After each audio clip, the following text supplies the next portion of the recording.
भाग लेंगे माननीय सदस्य श्री विक्रम सिंह ठाकुर जी।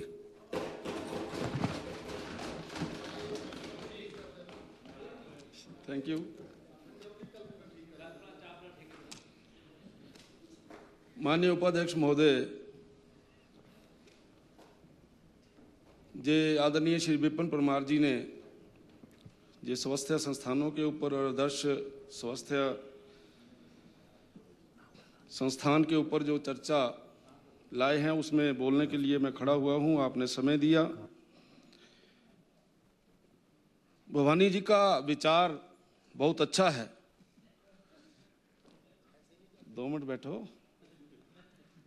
बड़े अच्छे तरीके से सरकार के पक्ष को रखते हैं और बहुत सी बातें इनकी अच्छी भी हैं जिनसे हमें भी प्रेरणा मिलती है। अच्छी बातें करते हैं, लेकिन ये जो फाइटर नहीं है, अब ये टाइटर हैं। फाइटर नहीं रहे, आप टाइटर हो चुके हैं। टाइट, बिल्कुल टाइट हैं।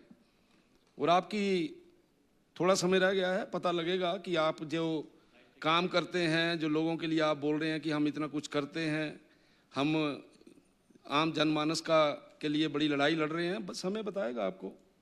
समय समय पे बता भी रहा है समय। माननीय उपाध्यक्ष महोदय, इससे पहले कि विधानसभा क्षेत्र का विषय लिया जाए या कोई और विषय स्वास्थ्य संस्थानों से लिया जाए, यह सीएजी की रिपोर्ट है मेरे पास। और सीएजी रिपोर्ट के पढ़ने के बाद मुझे ऐसा लगता नहीं है कि हिमाचल प्रदेश में जो स्वास्थ्य की दृष्टि से जहां पर हमें होना चाहिए था वहां हम खड़े हैं। एजुकेशन एंड रिसर्च, इसमें हेडक्वार्टर आता है, 6 मेडिकल कॉलेजेस आते हैं एंड 1 डेंटल कॉलेज आता है। और सैंक्शन पोस्टें हैं 1916। उसमें सीनियर रेजिडेंट आगे, अदर आगे, और Himachal Pradesh government dental colleges का स्टाफ भी आ गया। 1916 पोस्टें हैं और इन पोजीशन 1228 हैं। शॉर्टेज आपकी 688 की है। 35.91% पोस्टें शॉर्टेज हैं। एजुकेशन एंड रिसर्च, जिसमें हेडक्वार्टर 6 मेडिकल कॉलेजेस और डेंटल कॉलेज आपका आता है। Director health safety and regulation, इसमें आपके पास technical staff, testing laboratory, ministerial and supporting staff, state drug controller, drug inspector, ये टोटल पोस्टें आपकी बनती हैं 174। और उन 174 पोस्टों में से 121 पोस्टें जो हैं वो भरी हुई हैं। 31.03% पोस्टें जो हैं वो आज के दिन में खाली हैं। डायरेक्टर डेंटल सर्विसेज, जिसमें मेडिकल ऑफिसर डेंटल और डेंटल मैकेनिक, हाइजीनिस्ट अटेंडेंट, इसमें आपकी टोटल पोस्टें 671 बनती हैं। 591 जो पोस्टें हैं वो भरी हुई हैं। 11.92 पोस्टें जो हैं आपकी, इतने प्रतिशत पोस्टें जो हैं वो आपकी खाली पड़ी हुई हैं। इन तीनों का जोड़ किया जाए तो 27,654 टोटल पोस्टें बनती हैं। 16,125 भरी हुई हैं, 11,579 खाली हैं। 41.87% जो पोस्टें जो हैं वो आपकी खाली पड़ी हुई हैं। डायरेक्टर हेल्थ सर्विसेज में आपकी टोटल पोस्टें, जिसमें ब्लॉक मेडिकल ऑफिसर आते हैं, मेडिकल ऑफिसर आते हैं, स्टाफ नर्सेज आती हैं, मेल हेल्थ वर्कर आते हैं, फीमेल हेल्थ वर्कर आते हैं, फार्मासिस्ट आते हैं, लैब टेक्नीशियन आते हैं। ये आपके पास टोटल पोस्टें 24,893 हैं। 14,167 पोस्टें जो है वो भरी हुई हैं। 43.21 पोस्टें आपकी खाली चल रही हैं। इसी प्रकार से आईजीएमसी शिमला, यहाँ पे आपके प्रोफेसर 77 चाहिए, वहाँ पे 9% की कमी है। असिस्टेंट प्रोफेसर 76 चाहिए, वहाँ 24% की कमी है। असिस्टेंट प्रोफेसर 158 चाहिए, वहाँ 11% की कमी है। रेजिडेंट सीनियर रेजिडेंट आपको 227 चाहिए, वहाँ 91%, 40% की जो है वहाँ पे कमी है। इसी प्रकार से टांडा में भी लगभग टोटल पोस्टों का 34% जो है वो कम है, जिसमें प्रोफेसर, असिस्टेंट प्रोफेसर और सीनियर रेजिडेंट आते हैं। इसके अलावा ये मैं कोई ऐसे आंकड़े नहीं दे रहा हूं, सीएजी की रिपोर्ट के आंकड़े हैं। सीएजी की रिपोर्ट जो आपकी बोल रही है वो ये बता रही है कि हिमाचल प्रदेश में स्वास्थ्य संस्थानों की हालत बड़ी पतली है, संस्थान अस्वस्थ है, स्वस्थ नहीं है। और अगर विधानसभा क्षेत्र की बात करें, बड़ा शोर मचाया गया, यहाँ पर प्रेस कॉन्फ्रेंसिस की गई, हम बहुत कुछ कर रहे हैं। और जो आप आदर्श स्वास्थ्य संस्थान बना रहे हैं, अभी डाडा सीबा में मेरे को ये एक दिया है आदर्श स्वास्थ्य संस्थान, JOIT की एक पोस्ट है वो खाली है, कंप्यूटर की एक पोस्ट खाली है, MO की 12 पोस्टें हैं उसमें से 6 खाली हैं, सीनियर लैब टेक्नीशियन की 2 पोस्टें हैं 1 खाली है, वार्ड सिस्टर की 2 हैं वहाँ 1 खाली है, स्टाफ नर्स की 7 हैं वहाँ 2 खाली हैं। और मेरे कांग्रेसी मित्रों ने मेरे विधानसभा क्षेत्र में एक दिन बड़े लड्डू बांटे, एक सर्जन आ गया वहाँ पे, कोई सर्जन डॉक्टर, तो हमें भी लगा यार बड़ा अच्छा काम कर रहे हैं। हेल्थ मिनिस्टर साहब ने हमारे सुनी, सर्जन डॉक्टर भेज दिया वहाँ पे, हम धन्यवाद करते हैं सेक्रेटरी जी का भी और आपका भी। 13/5/2025 को उसको ज्वाइन करवाया है और 9/8/2025 को वो वहाँ से चले गए। तो इस प्रकार का मजाक क्यों करते हैं आप? उसके बाद क्या होता है आपको पता है? तो क्या होता है वो तो आप जानते हैं। आप इस प्रकार का काम क्यों करते हैं? जग हंसाई क्यों करते हैं?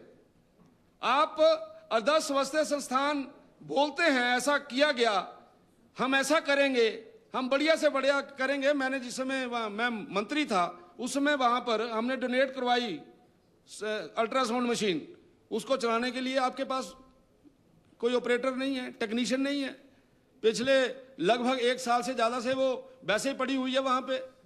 भाई उसको ले जाओ, कहीं और ले जाओ जहां पे आपके पास टेक्नीशियन है, और डाडा सीबा के अंदर। और इसी तरीके से इसी स्वास्थ्य संस्थान में हेल्थ एजुकेटर एक होना चाहिए, वेकेंट है। फीमेल हेल्थ सुपरवाइजर एक चाहिए, वेकेंट है। OTA एक चाहिए, वेकेंट है। स्वीपर 4 चाहिए, एक भी नहीं है। क्या करेगा वो स्वास्थ्य संस्थान जहां पे सफाई करने के लिए व्यक्ति ही नहीं है आपके पास? तो ये हालात है आपके स्वास्थ्य संस्थान के, आदर्श स्वास्थ्य संस्थान। क्या ऐसे संस्थानों को आदर्श स्वास्थ्य संस्थान कहते हैं क्या? और CHC रक्कड़ में MO की 4 पोस्टें हैं, वहां 2 भरी हुई हैं, वार्ड सिस्टर की 1 पोस्ट है, 1 खाली है। इसी तरीके से CHC कस्बा कोटला में भी MO की 2 पोस्टें हैं, 1 खाली है। डेंटल की 1 पोस्ट है वो खाली है, क्लर्क वहां नहीं है, रेडियोग्राफर वहां नहीं है। और 35 सब सेंटर है वहां पे, उन 35 सब सेंटरों में से 32 मेल हेल्थ वर्कर में से 2 हैं, 32 मेल हेल्थ वर्कर में से 2 हैं, और 36 फीमेल हेल्थ वर्कर में से 5 हैं। आप बताइए मुझे कैसी स्वास्थ्य से करेंगे आप, कैसे स्वस्थ करेंगे? ये पता नहीं आप क्या लिखी जा रहे हैं, इतना लंबा चौड़ा लिख रहे हैं, ये तो किताब बन गई होगी कल की। मंत्री जी इतना ज्यादा लिख रहे हैं, इसमें एक जगह पे लिख दो सारा की सारे का सारा खाली है। क्या लिखी जा रहे हैं आप? है ही खाली जहां कुछ है ही नहीं। इसलिए इन स्वास्थ्य संस्थानों को सुधार कैसे किया जा सकता है, इसके ऊपर सरकार चिंता करे। सरकार जो बड़ी बड़ी तैयारी तो करने दो, आप तैयारी भी नहीं करने दे रहे मंत्री जी को। हैं जी, तैयारी तो करने दो मंत्री जी को। और तैयारी के आपकी बाद बातों को नोट कर रहे हैं ना साथ साथ। उपाध्यक्ष महोदय, जवाब तैयारी भी के तो देना बाद भी पड़ेगा। इन्होंने थ्रस्टी क्रो ही सुनानी है। कोई बड़ा ज्यादा नहीं निकलना, वंश देरवाज एक क्रो, ये और कुछ नहीं निकलना इससे। अभी देखना जब जवाब देंगे। इन्होंने यही मैंने बता दिया आपको, कहानी सुन लेना। अगर आपको बात समझ आ गई तो मैं आपको इनाम दूंगा, मैं मेरे को समझ आ गई तो आप मुझको इनाम दे देना। समझ ही नहीं आना, आज सबको बात ही रह समझा जानी देंगे। ऐसे। ये वेट करो आप। इसी तरीके से आपके CHC गरली और CHC रक्कड़, CHC गरली और रक्कड़ 24/7 के लिए आपने बोला हुआ है कि हम 24/7 चलाएंगे। जब आपके पास सब मेडिकल ऑफिसर नहीं है, आपके पास स्टाफ नर्स नहीं है, उसको कैसे 24/7 चलाएंगे? आप जो इमरजेंसी सर्विसेज OPD के बाद होती हैं वो हम दे ही नहीं पा रहे, वहां पे ताला लग जाता है 5 बजे के बाद। तो ये जो पोजीशन है, इस हालात को जो है वो ठीक करना चाहिए। अब ले दे के जब हमारे कोई बीमार हो जाता है तो उसको टांडा भेजते हैं जी कि टांडा में चले जाओ, टांडा में बहुत ज़्यादा प्रेशर है। एक तो मेरा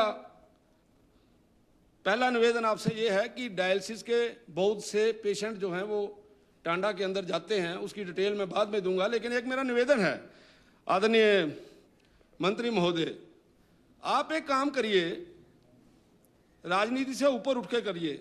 मेरे को छोड़ो, बहन जी का हॉस्पिटल है देरा के अंदर जो इनके विधानसभा क्षेत्र के अंदर आता है, आप वहां पे एक डायलिसिस की व्यवस्था कर दीजिए। इतना बुरा हाल है वहां पे। बहन जी बोला तो है, मैं भी वही बोल रहा हूँ, आपकी सपोर्ट कर रहा हूँ बहन जी, आपकी सपोर्ट कर रहा हूँ मैं, आपके लिए बोल रहा हूँ। मेरे को मत दो डाडा सिबा में, देरा में आ जाएगा तो वो भी पास ही है। डाडा सिबा और देरा में कोई ज्यादा अंतर नहीं है। और ये आप नहीं समझेंगे, असली भाई मैं ही हूं आपका। अब टांडा में अगर किसी ने किडनी ट्रांसप्लांट करना है तो उसका 60,000 रुपया खर्च होता है। अगर पेशेंट को बाहर कहीं करना पड़ता है तो उसको 8 लाख रुपए से लेकर 12 लाख रुपए तक देना पड़ता है। और आपकी टांडा की हालत क्या है? डिपार्टमेंट नेफ्रोलॉजी का है, किडनी ट्रांसप्लांट प्लांट वाला जो आपका डिपार्टमेंट है वहां पे एक डॉक्टर है। और वहां पे सेक्रेटरी महोदय को कई बार वहां के डॉक्टर्स ने बोला है कि अगर आप हमारे साथ दो सिंपल डॉक्टर दोनों डिपार्टमेंट्स के अंदर दे दें, यानी एमबीबीएस, तो हमारा काम बड़े अच्छे तरीके से चल सकता है, हम वहां पे अच्छी परफॉर्मेंस दे सकते हैं। लेकिन पता नहीं क्या कारण है, ऐसा क्यों नहीं किया जा रहा। मेरा निवेदन है माननीय मंत्री महोदय जी से कि वहां पे दो डॉक्टर उनके साथ दे दीजिए। स्पेशलाइजेशन वाले डॉक्टर नहीं है, लेकिन आप सिंपल डॉक्टर अगर उनके साथ असिस्ट करने के लिए देंगे तो वो काम करना चाहते हैं। और ये रिक्वेस्ट उन्होंने कई बार भेजी है डिपार्टमेंट के अंदर, क्या कारण है मुझे नहीं मालूम, इसके ऊपर ध्यान देना चाहिए। आपके टांडा के अंदर डायलिसिस कैपेसिटी 36 है पर डे की, और वहां पर उपाध्यक्ष महोदय 65-70 लोग जो हैं वो डेली डायलिसिस के लिए जाते हैं। तो अब जब वो डायलिसिस के लिए जाते हैं तो वहां के डॉक्टर क्या करते हैं, 4 घंटे में डायलिसिस होता है और वो 60 को निपटाने के लिए 2-2 घंटे डायलिसिस करते हैं। करना तो 4 घंटे है, तब जाके वो उसको आराम मिलेगा, लेकिन 2 घंटे एक डॉक्टर एक पेशेंट के ऊपर लगा रहे हैं वो, और वो 60 या 65 जितने आते हैं वो सबके लिए वो करते हैं। और क्या ये भी सत्य है कि टांडा के अंदर आपकी जो डायलिसिस की मशीनें हैं वो स्टोर के अंदर पड़ी हुई हैं 6 या 7, आप उसका प्रयोग क्यों नहीं करते? क्यों रखी हुई हैं वहां पे? आप उनको भी निकालिए वहां से। जैसे मैंने अभी बोला कि डायलिसिस की मशीन आप ये देरा में भेज दीजिए, वहां पड़ रही हुई हैं, कोई काम नहीं हो रहा, वहां पे भेज दीजिए, एक डॉक्टर भेज दीजिए, आपका काम आसान हो जाएगा, टांडा के ऊपर प्रेशर कम हो जाएगा। लेकिन ऐसा भी जो है वो वहां पे नहीं देखने को मिल रहा है। माननीय पूर्व हेल्थ मिनिस्टर साहब का तो बड़ा अच्छे तरीके से समझाते हैं, नाम लेते हैं बीमारियों का, मेरे से नहीं लिए जा रहे, कहीं गलत बोल दूंगा तो समझा देना मुझे। ये एक CRRT मशीन है, उसकी भी वहां बहुत ज्यादा जरूरत है। और मुझे पता चला, ये बताया गया था कि अध्यक्ष जी के परिवार में से उनके भाई साहब बीमार हो गए थे, उस समय इस मशीन की जरूरत थी CRRT की, ना मिलने के कारण से क्या हुआ आपको सबको पता है।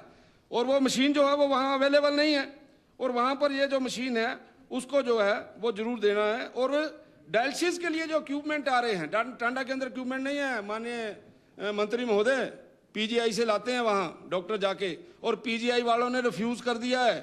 अगले महीने के बाद PGI जो है वो इक्विपमेंट देना बंद कर देगा, इसलिए वहां पर भी जो है इन सारी चीजों की व्यवस्था की जाए। जो इक्विपमेंट बहुत ज्यादा जरूरी है, ये 3D 4K laparoscopic surgery system, आपका सॉफ्ट रिटेनिंग रिटेक्टर सिस्टम, और ये चीजें जो है वो वहां पे चाहिए। तो जो हम बड़ी बड़ी बातें करते हैं यहाँ पे बैठ के, और 2 सुजेशन और दूंगा, बड़े छोटे सुजेशन हैं, उनको तो आप अपने भाषण में इंप्लीमेंट कर देंगे तो ज्यादा अच्छा रहेगा। माननीय मंत्री महोदय, टांडा के अंदर लंबी लंबी लाइनें लगती हैं, रिसेप्शन के ऊपर जब पर्ची बनती है आपकी, लंबी लाइनें लगी हुई हैं, काउंटर कम है। भाई आप वहां काउंटर नहीं बढ़ा सकते क्या? उसके लिए भी को कैबिनेट में जाना पड़ेगा।